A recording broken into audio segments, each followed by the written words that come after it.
اے سننے والے، قریب آ جاؤ، چراغ کی لو سیدھی کرو اور اپنی سانس کو دھیما رکھو کہ یہ قصہ سیدھی راہ پر چلنے والوں کا نہیں بلکہ ان لوگوں کا ہے جو اندھیروں سے گزرے مگر روشنی کا مطلب سمجھ گئے۔ یہ اس زمانے کی بات ہے جب شہر سنگ باری اپنی سخت پتھریلی زمین اور نرم دل رہنے والوں کی وجہ سے مشہور تھا۔ شہر کے گرد بلند دیواریں تھیں جن پر وقت نے اپنے نقش گہرے کر دیے تھے۔ صبح کے وقت جب ہوا چلتی تو بازار سے زعفران، چمڑے اور پرانی کتابوں کی مہک اٹھتی۔ شام کو حقہ گزر چوک میں بزرگ جمع ہوتے اور رات کو ہر گھر میں پیتل کے چراغ چلتے جو جیسے خاموشی سے دعائیں پڑھتے۔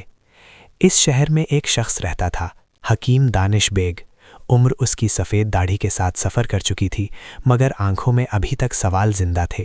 وہ صرف دوا کا علم نہیں رکھتا تھا بلکہ دلوں کے زخم بھی پہچان لیتا۔ لوگ کہتے تھے کہ اس نے جوانی میں کارواں کے ساتھ رہتے ہوئے شہر شہر بھٹکا، صوفیوں کی محفلوں میں بیٹھا اور جنگ کے میدان میں لاشوں کے درمیان بھی صبر سیکھا۔ حکیم کا ایک شاگرد تھا، رشید، جو بازار کے پچھلے محلے سے آیا تھا۔ باپ راہزن کے الزام میں قتل ہوا، ماں صبر کی مثال تھی۔ رشید کی عمر کم تھی مگر دل بوجھل۔ وہ روز صبح حکیم کے گھر جھاڑو دیتا، رات کو چراغ صاف کرتا اور درمیان میں علم سیکھتا۔ مگر اس شہر میں ہر علم کے ساتھ ایک راز بھی ہوتا ہے۔ ایک رات جب شہر پر سرسراتی خاموشی چھا گئی اور صرف دور سے پہرے داروں کے قدموں کی آواز آ رہی تھی، حکیم نے رشید کو بلایا۔ چراغ کی لو کانپ رہی تھی۔ بیٹا، حکیم نے دھیمی آواز میں کہا، ہر دوا کا دام ہوتا ہے اور ہر علم کا بوجھ۔ آج سے تم صرف میرا شاگرد نہیں، اس شہر کے ایک امتحان کا حصہ ہو۔ رشید نے سوال کیا مگر حکیم نے ہاتھ اٹھا کر اسے روکا۔ پھر اس نے ایک پرانی صندوقچی نکالی، سنگ سیاہ سے بنی ہوئی جس پر اجنبی نشان خدے تھے۔ اس صندوقچی میں وہ چیز ہے، حکیم بولا، جو شہر سنگ بری کو بچا بھی سکتی ہے اور تباہ بھی۔ اسی رات شہر کے قلعہ کے اندر سلطان جلال الدین سنگباری کے مہمان خانے میں قتل ہوا۔ قتل کا الزام سیدھا حکیم دانش بیگ پر آیا کیونکہ قتل سے کچھ گھنٹے پہلے وہ وہیں دیکھا گیا تھا۔ اور صبح ہوتے ہی شہر کی ہوا میں صرف مہک نہیں، شک بھی گھل چکا تھا۔ حکیم کو قید کر لیا گیا۔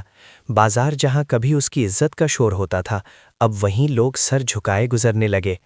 رشید کے لیے یہ پہلا امتحان تھا، یا تو وہ شہر کے ڈر سے چپ رہتا یا سچ کے سفر پر نکلتا۔ اس رات رشید نے صندوقچی اٹھائی اور شہر سے باہر نکل گیا۔ قلعہ کے سائے سے نکلتے ہوئے اس نے پہلی دفعہ محسوس کیا کہ خاموشی بھی چیختی ہے۔ راہ میں اسے ایک پرانا کارواں ملا، تجارت کے اونٹ، پھٹے لباس اور آنکھوں میں لالچ اور تھکان کا مکس۔ کارواں کے سردار ملک قطب نے رشید کو دیکھا اور کہا، بیٹا، سفر صرف پیروں سے نہیں ہوتا، نیت سے ہوتا ہے۔ تمہاری نیت بھاری رکھتی ہے۔ سفر کے دوران راہزنوں کا حملہ ہوا، ملک قطب قتل ہوا، رشید پر پھر الزام آیا۔ مگر اسی خون کے درمیان صندوقچی کھل گئی۔ اس میں کوئی سونا نہیں بلکہ ایک پرانا ملفوظات کا مجموعہ تھا جس میں سلطان کے باپ کے گناہوں کا ذکر تھا، ظلم، بے گناہ قتل اور ایک ایسی دعا جو صرف تب قبول ہوتی جب ظلم کا بوجھ اٹھا لیا جائے۔ رشید سمجھ گیا، حکیم پر الزام ایک سازش تھا، سلطان اپنے باپ کے گناہوں کو دفن کرنا چاہتا تھا۔ مگر ٹوسٹ یہیں ختم نہیں ہوتا ہے سننے والے۔ رشید جب واپس شہر سنگباری پہنچا تو شہر جنگ کے کنارے کھڑا تھا۔ سلطان نے اعلان کر دیا تھا کہ حاکم کو صبح قتل کیا جائے گا۔ رشید نے بازار کے بیچ چراغ جلا کر ملفوظات سب کے سامنے پڑھ کر سنائے۔ شہر کی ہوا رک سی گئی، سلطان کا چہرہ پیلا پڑ گیا۔ حاکم نے قید خانے سے آواز دی، بیٹا، سچ کی قیمت ہوتی ہے، آج تم اپنا نام چھوڑو اور انصاف کا بوجھ اٹھا لو۔ سلطان نے اپنا جرم مانا مگر ساتھ ہی کہا، اگر یہ راز پہلے کھلتا تو شہر برباد ہو جاتا۔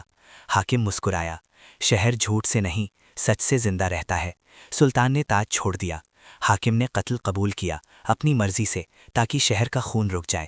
رشید چیخا مگر حاکم نے صرف اتنا کہا، صبر وہ جنگ ہے جو بنا تلوار کے جیتی جاتی ہے۔ حاکم کی شہادت کے بعد رشید شہر چھوڑ گیا۔ سالوں بعد لوگ کہتے ہیں کہ دور پہاڑوں میں ایک صوفی حاکم رہتا ہے جو دلوں کے زخم بھرتا ہے اور ہر قصہ شروع کرتے ہوئے کہتا ہے، جو راز دبایا جائے وہ زہر بن جاتا ہے اور جو درد سمجھ لیا جائے وہ رحمت۔